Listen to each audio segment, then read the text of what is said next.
instead of cutaways on the exterior house, exposing things to the weather, we have replicated how we assembled the exterior drainage systems and materials in LaHouse on this exhibit wall. So this is our drainage plane and drainage wall behind the siding. Here we can see the fiber cement siding, and we can also see window flashing options and products and steps that could be applied to various products. There are wonderful products on the market now for flashing windows.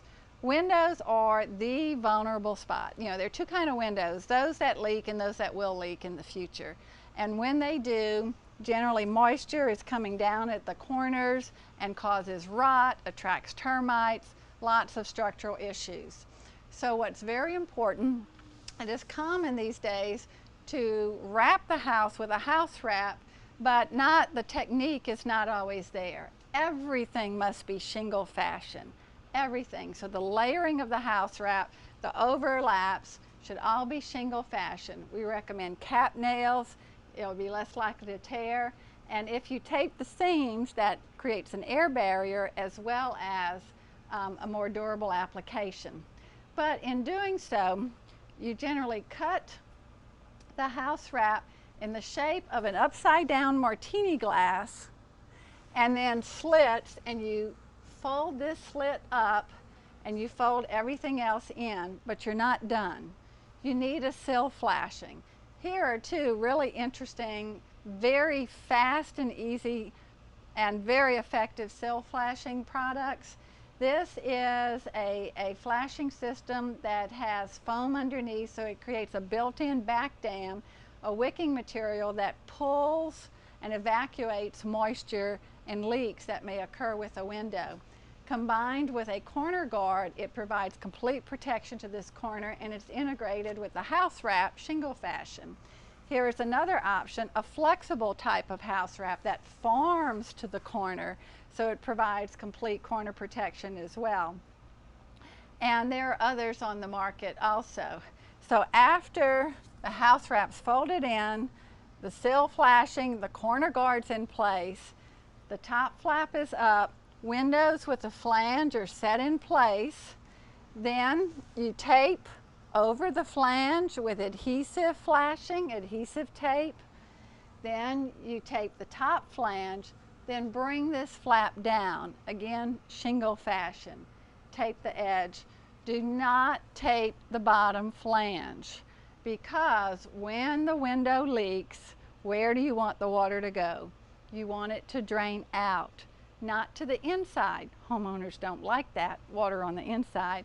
Better to drain out. So do not tape the bottom flange of the window. In addition to well applied, properly applied house wrap, we chose a house wrap that right here that has a low vapor permeability, low water vapor permeability. In our climate, moisture generally is driven from outside to inside because it's hot outside, it's cool and dry on the inside. So having a low perm house wrap is ideal. We add to that a drainage mesh material, and that provides a space behind the siding. Our rainfall levels are so high, we highly recommend either using furring strips or a mesh to provide drainage space behind siding.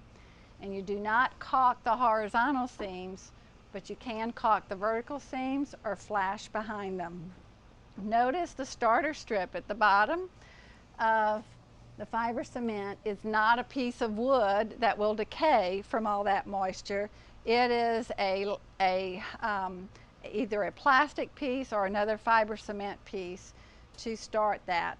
This is how we handled the siding, the assembly of the drainage plane and the drainage space behind siding.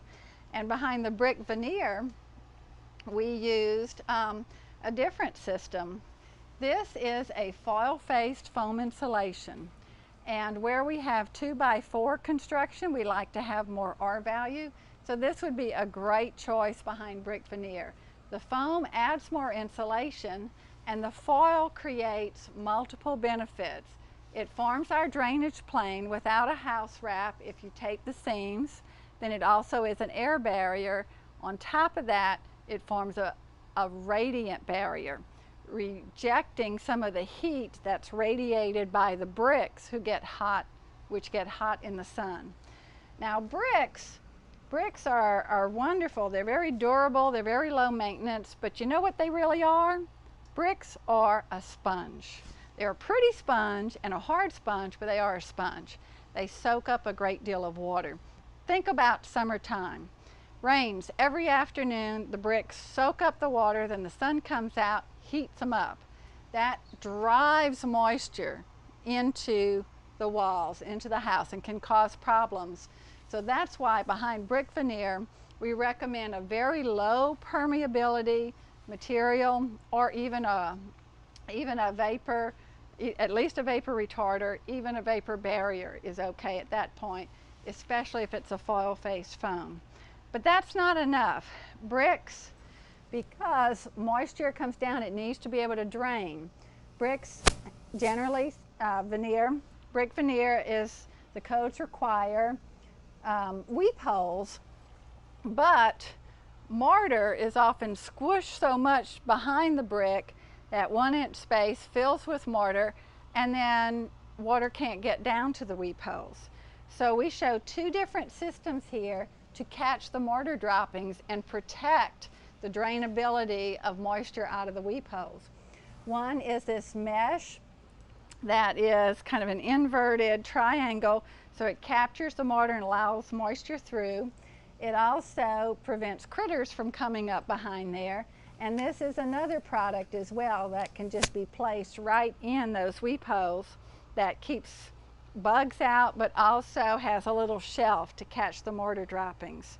So both of those are important, along with the flashing that extends on the brick ledge and on the outside of the sheathing, but the house wrap or the rigid foam should be over it, and again flashed at the corners.